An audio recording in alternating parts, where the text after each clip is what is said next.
Akashvani presents Morning News.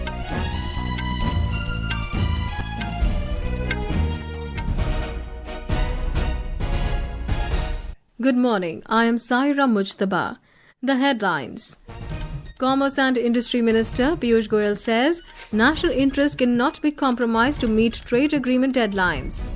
Centre launches Global Tariff and Trade Helpdesk to assist stakeholders in navigating trade issues. External Affairs Minister Dr. S. Jaishankar terms extradition of the Habur Rana by US big step in ensuring justice for victims of 26/11 Mumbai terror attacks. President Draupadi Murmu returns to Delhi after concluding her successful state visit to Portugal and Slovakia. Iran and US to begin crucial talks in Oman today to reach new nuclear deal. In shooting, India finishes second in overall standings in first leg of ISSF World Cup in Argentina. And in IPL T20 cricket, Kolkata Knight Riders beat host Chennai Super Kings by 8 wickets. And now the news in detail. Union Commerce and Industry Minister Piyush Goyal has emphasized that national interest cannot be compromised just to meet trade agreement deadlines. The minister said trade agreements should be win-win for both sides. Mr. Goyal was speaking at the 9th Global Technology Summit in New Delhi yesterday, where he highlighted the opportunities that lie ahead for India in reshaping global trade, especially with trusted partners such as the United States. Speaking on free trade agreements, the minister stated that while timelines are aspirational, national interest cannot be compromised to meet trade agreement deadlines, asserting that it must be equitable, fair and mutually beneficial. In the case of free trade agreements, these are indicative timelines. We aspire for those timelines, but end of the day, it has to be a win-win for both sides. It has to be a fair, equitable and balanced solution. Just to meet a deadline, you cannot compromise national interest.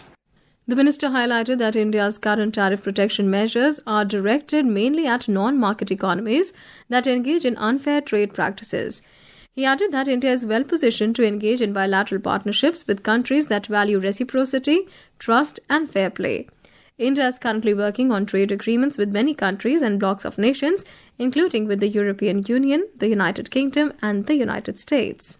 The tariff protection that we have kept is more directed towards non-market economies or those whom we cannot trust for their fair trading practices. So we'll really be in position now to set up bilaterally with different countries, and we are engaged with many countries or blocks of countries. Better trading relations that will encourage demand and revenues for the India operations. It also helps us bring in quality and sustainability.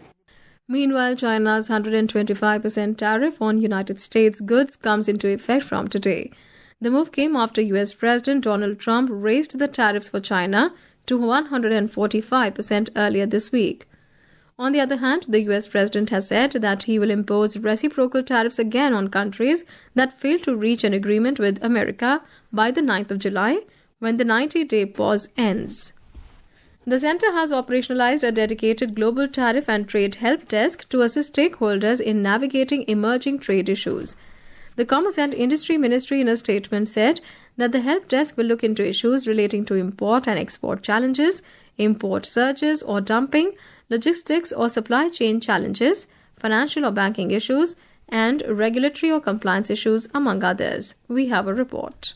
The help desk will also collect and collate trade-related issues concerning other ministries, departments and agencies of the central government and state governments. It will coordinate with them to seek support and provide possible resolutions. The ministry added that the export-import community may submit information on the DGFT website and report their issues. They can also send an email to dgftedi@nic.in with the subject line Global Tariff and Trade Helpdesk, or call the toll-free number at 1-800-111-550. The Department of Commerce and DGFT are actively tracking developments in global trade, particularly regarding tariff changes, import surges and export-related challenges. With Anupam Mishra's report, Manik Sharma, Akashvani News, Delhi.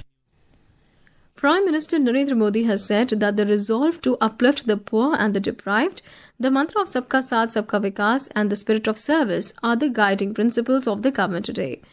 Mr. Modi was addressing devotees at Sri Anandpur Dham in Isagarh, Ashoknagar, Madhya Pradesh yesterday. Referring to the government's welfare schemes, Mr. Modi said that various initiatives are being implemented to make the lives of the poor and underprivileged sections of the society easier. आज हर जरूरतमंद प्रधानमंत्री गरीब कल्याण अन्न योजना के कारण खाने की चिंता से मुक्त है। आज हर गरीब और बुजुर्ग आयुष्मान योजना के कारण इलाज की चिंता से मुक्त है। आज हर गरीब पीएम आवास योजना के कारण अपने पक्के घर की चिंता से मुक्त हो रहा है। आज जल जीवन मिशन योजना के कारण गांव-गांव में पानी की समस्या का समाधान हो रहा है। सेवा की ये भावना आज ये सरकार की नीति भी है और निष्ठा भी है। Bharatiya Janata Party and All India Anna Dravida Munedra Karagam AIADMK announced an alliance for the Tamil Nadu Assembly elections in 2026. This was informed by the Union Home Minister Amit Shah in a joint press conference at Chennai yesterday. ये चुनाव राष्ट्रीय स्तर पर नरेंद्र मोदी जी के नेतृत्व में और राज्य स्तर पर एआईडीएमके के नेता एड़ापाडी जी के नेतृत्व में लड़ा जाएगा। 1998 से एआईडीएमके एनडीए गठबंधन का हिस्सा है और लंबे समय तक मोदी जी और महान जयललिता जी ने साथ में मिलकर राष्ट्रीय राजनीति में काम किया है। Meanwhile, Prime Minister Modi welcomed the decision and said, together with the other NDA partners, they will take Tamil Nadu to new heights of progress and serve the state diligently. President Draupadi Murmu returned to New Delhi last night after concluding a historic two-nation state visit to Portugal and Slovakia, where she held high-level meetings aimed at strengthening India's bilateral ties with both the nations. During her state visit to the country, President Murmu met her Slovakian counterpart Peter Pellegrini, Prime Minister Robert Fico and Speaker of the Parliament, among other dignitaries, in Bratislava and held discussions on a range of issues concerning mutual cooperation. President Murmu arrived in Slovakia after completing the first leg of a visit in Portugal. In Telangana, at least 22 members of the outlawed CPI Maoists surrendered before the police in Mulugu district yesterday. The district superintendent of police, Shabarish P., appealed to the CPI Maoist members to surrender and lead a peaceful life with their families. He also said the district police will make efforts for the rehabilitation of those who gave up arms. This is Akashvani giving you the news. For quick news updates around the clock, follow us on our X handle at AIR News Alerts. And for details of these stories and more, log on to our website www.newsonair.gov.in and download the News on AIR app. Welcome back. You're listening to Morning News. External Affairs Minister Dr. S. Jaishankar has appreciated the counter-terrorism cooperation between India and the United States. Replying to U.S. Secretary of State Marco Rubio's post on social media on extradition of the Havarana, the key conspirator in the deadly 26/11 Mumbai terror attacks, Dr. Jaishankar said that this is indeed a big step in ensuring justice for the victims of the attacks.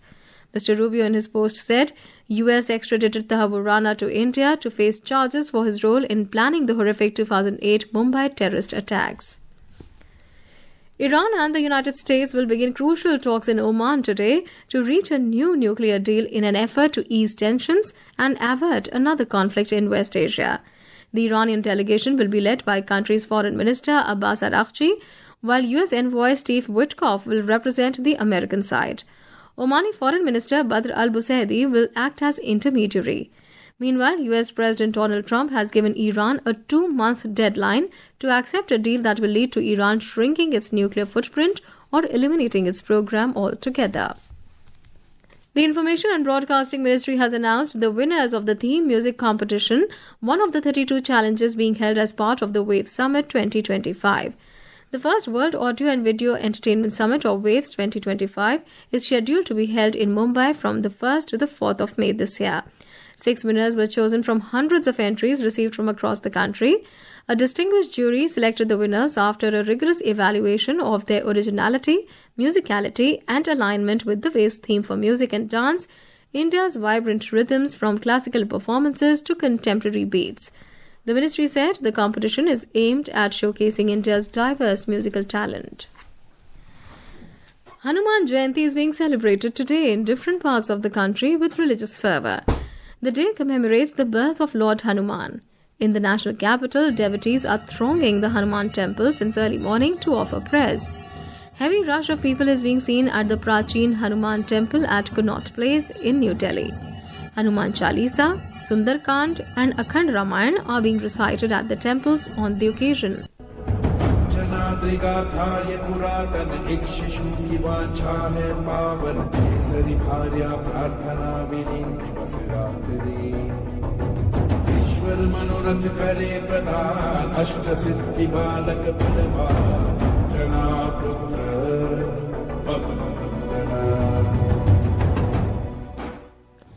In Uttar Pradesh, devotees in large numbers have gathered at Hanuman temples across the state.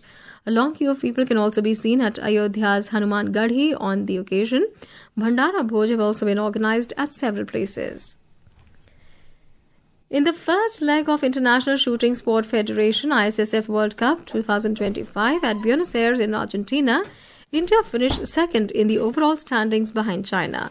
Here is more from our correspondent. India won a total of 8 medals including 4 gold, 2 silver and 2 bronze. On the last day of the competition, Indian pair of Saurav Chaudhary and Suruchi Singh won the bronze, beating compatriots Manu Bhakar and Ravinder Singh by 16-8. The second stage of the ISSF World Cup 2025 will begin at Lima in Peru tomorrow. Moving on to IPL cricket, Kolkata Knight Riders defeated host Chennai Super Kings by 8 wickets at their home ground Chepauk last night. After being invited to bat first, MS Dhoni-led CSK had no response to Kolkata's aggressive bowling attack and could manage to score only 103 runs for 9 wickets in 20 overs. In reply, KKR chased the score in 11th over. Sunil Narine was declared player of the match for his all-round performance. Today, Lucknow Super Giants will host Gujarat Titans in Lucknow from 3:30 p.m, while Punjab Kings will face home team Sunrisers Hyderabad from 7:30 p.m. Moving on to next update, former England fast bowler James Anderson has been awarded a knighthood for his services to cricket as part of former British Prime Minister Rishi Sunak's resignation honours list. Anderson is the only sportsperson who has made it to the list. Chirag Jha, Akashvani News, Delhi.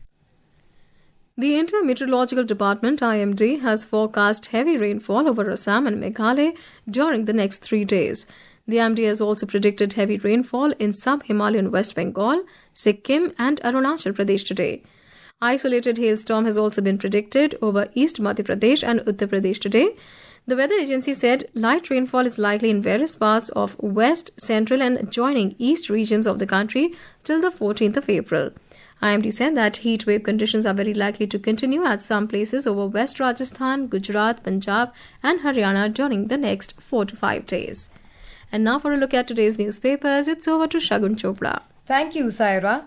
NIA lines up mystery witness to Neil Rana, writes Hindustan Times. The Times of India headlines Rana kept on suicide watch in highly secure NIA headquarters cell. On trade talks with US, the statesman quotes External Affairs Minister S. Jaishankar in its headline, India prepared for high degree of urgency in talks for trade pact with USA. On Tamil Nadu Assembly polls next year, the Indian Express notes it's final with EPS as face, common agenda in works, AIA, DMK and BJP form alliance. In business news, the Economic Times writes the Lal Street ends week on strong note as fear ebbs. China slaps 125% tariffs on US, asks EU to jointly resist bullying, writes the Tribune. And finally, the Economic Times writes that tougher scrutiny by Trump administration is adding to delay in getting green cards. Love in limbo. Green card delays keep families apart. And with that, it's back to you, Saira. Thanks, Shagun. And now before we end the bulletin, the headlines once again. Commerce and Industry Minister Piyush Goyal says national interest cannot be compromised to meet trade agreement deadlines. Centre launches Global Tariff and Trade Helpdesk to assist stakeholders in navigating trade issues. External Affairs Minister Dr. S. Jaishankar terms extradition of Thakur Rana by US big step in ensuring justice for victims of 26/11 Mumbai terror attacks. President Draupadi Murmu returns to Delhi after concluding her successful state visit to Portugal and Slovakia. Iran and US to begin crucial talks in Oman today to reach new nuclear deal. In shooting, India finishes second in overall standings in first leg of ISSF World Cup in Argentina. And in IPL T20 cricket, Kolkata Knight Riders beat host Chennai Super Kings by 8 wickets. And with that, we end the morning news. Have a great day.